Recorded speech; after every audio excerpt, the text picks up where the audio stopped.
What's going on, everybody? It's Scott here from WFLBC, and I want to do a little episode about what I bring with me when I travel, what camera gear I bring with me when I travel.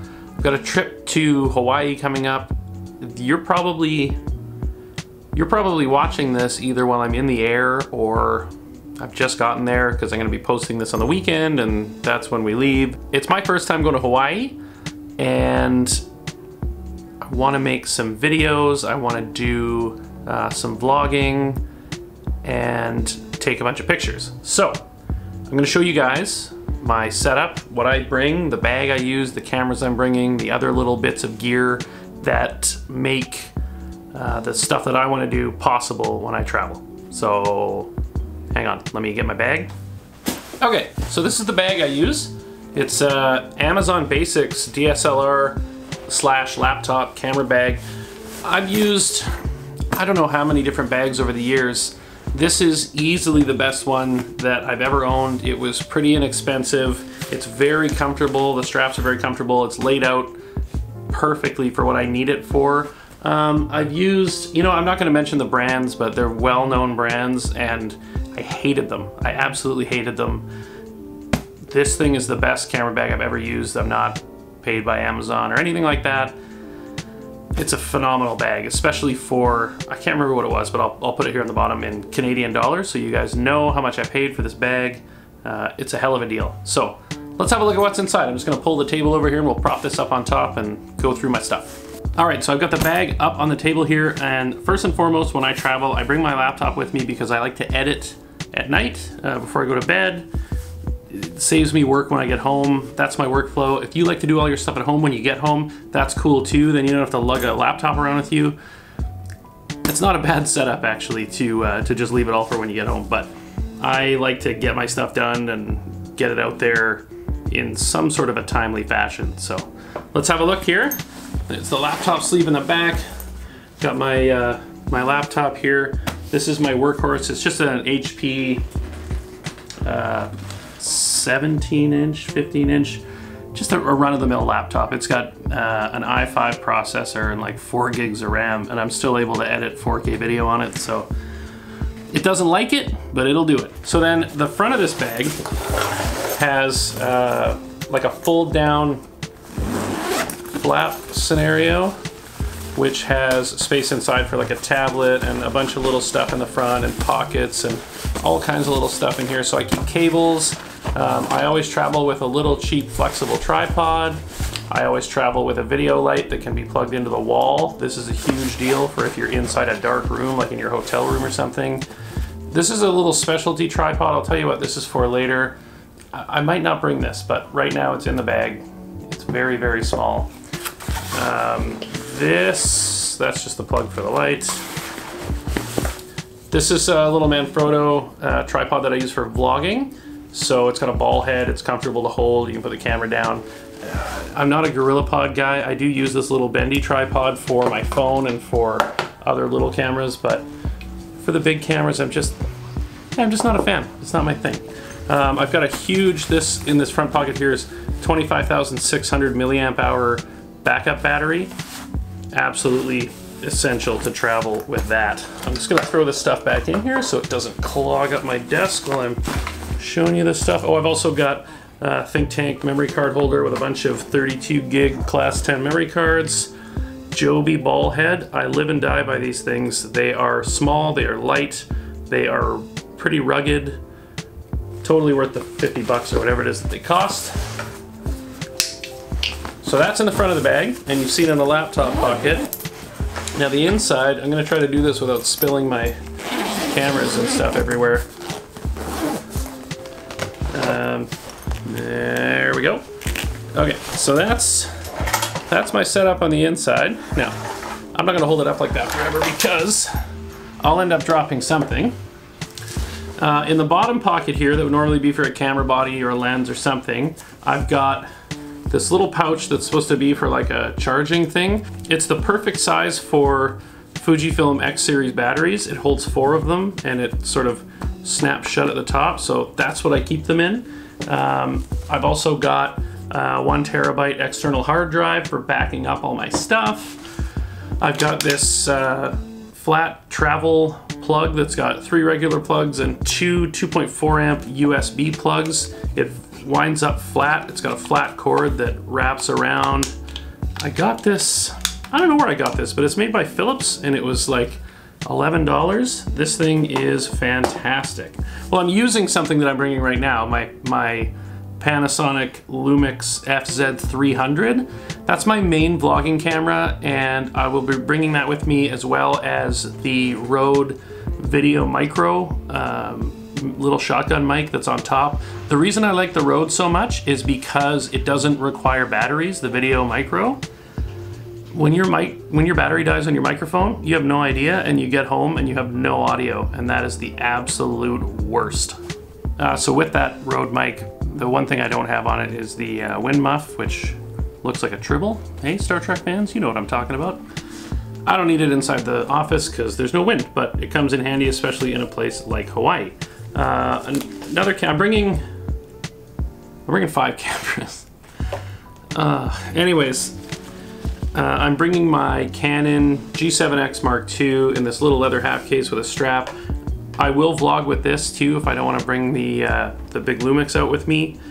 This is a great vlogging camera, fantastic vlogging camera. I did my entire PNE vlog, Pacific National Exhibition vlog with just this camera, and I really like the way it turned out. I'm also bringing a Fujifilm XP120, which is a waterproof, shockproof, freeze-proof point-and-shoot camera. I bought this for my daughter, so she'll probably be using it more than I will, but if I want to take any underwater photography or underwater video, I will be using this. This, in my mind, is better than a GoPro because you don't get that weird fisheye distortion, and it actually has a 5x optical zoom. For my workflow as well, I shoot with Fujifilm X series cameras for all of my stills. The menus and the Wi-Fi and the app and everything are exactly the same on this as they are on any of my other cameras. So I'm really looking forward to using this. I bought this for my daughter about a month ago. I haven't really had a chance to use it at all, so I'm pretty excited to see what it can do. And I will be doing a full review of this camera. I keep holding it upside down at some point soon. I am bringing my personal Fujifilm X-T10. This thing's getting a little long in the tooth. I've had it for a couple of years. It's been all over the world with me. I'm pretty sure it has a dead pixel, but that's probably my own fault. I will be upgrading this at some point, maybe to the XE3, maybe to the X-T20, or maybe I'll wait to see what's next. Right now, I can get by with that dead pixel. It doesn't bother me that much. Like I said, it's not a reflection on Fujifilm. I'm pretty sure that I messed up the sensor. It's a long story. For this camera, I'm bringing just the regular kit lens, not the X, it's the XC, so the plastic kit lens. And I'm bringing the XC zoom, the 50 to 230, which is small and light, but has a lot of reach, and it's actually a really underrated lens. I did a review of this lens, I'll link that below as well. I have a new camera loaned to me from Fujifilm North America or Fujifilm Canada, the X100F, which is just a stunningly beautiful camera. It's got this hybrid optical EVF viewfinder. I can't wait to see what this thing can do. All of this stuff in this bag, I can probably do with this camera. It's got a hot shoe, it's got a mic input, it's got a fairly wide angle lens. It's 23 mil, so it's like a 35 mil equivalent. I could probably get away with vlogging with that. Maybe not. It might be a little, it might need a little bit wider of a lens, but I am very excited to take this camera to Hawaii with me. I think that this is the most exciting thing for me. Okay, it's a tie. So this last thing I'm bringing, I just got this. Well, I'll show you the tripod I travel with too. This guy here, it's a newer carbon fiber tripod that's got, this leg comes off and turns into a monopod with the base of the body. It was like 80, 90 bucks on Amazon.ca. It's a really nice tripod. It comes with this big ball head that's a beautiful fluid ball head. It's really heavy though, so I won't be traveling with it. The actual tripod itself is very light. The ball head probably weighs half of what the tripod weighs, so it's a third of the overall weight. It's not an official number, it's just a guess. But I'm gonna put one of those little beautiful Joby ball heads on here because they're small and it will be great with this. So that's the tripod I travel with. Now, I showed you this other tripod earlier, this little tiny thing here, and it's just like a little, They almost look like old radio antennas, but they are for my newest piece of filmmaking gear, the Zhiyun Smooth Q smartphone gimbal. I picked this up, it came in last week. Yeah, I'm really looking forward to this. I'm not going to turn it on because I actually don't have my phone down here with me in the office, but it's a 3-axis stabilized gimbal that is going to give me nice, smooth video. I'm really excited about this. This is going to be a lot of fun. So that's it. That's what I travel with. I put it all in this backpack. It all fits. I believe it's still underweight for TSA requirements for carry-on luggage. It's definitely within the size. So I've got a nice mix of video gear and photography gear. I have to figure out a way to squeeze my FZ300 into this bag with this other stuff. If I do leave anything at home, it will be the FZ300. I don't want to, but I also feel like 4 cameras is probably enough.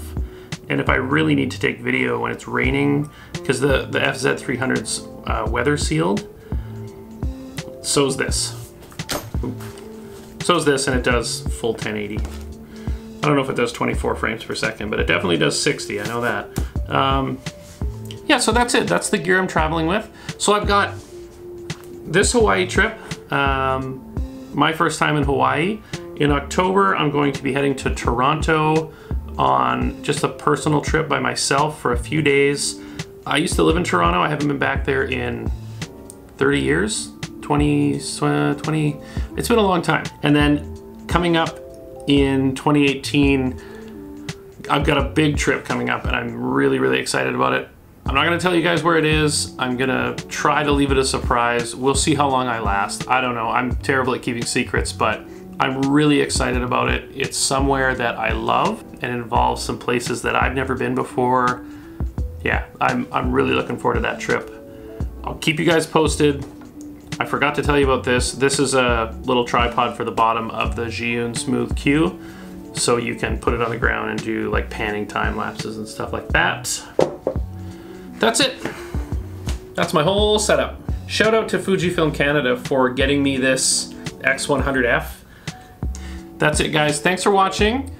Remember to hit that like button if you want to see more content like this, and hit the subscribe button if you haven't already. I really appreciate every single person that watches these videos. They're a labor of love for me. I don't make any money doing this. I have a regular job. I do this because I love it, and the fact that some other people seem to love it too means the world to me. Thank you very much, you guys, and we'll see you in the next video.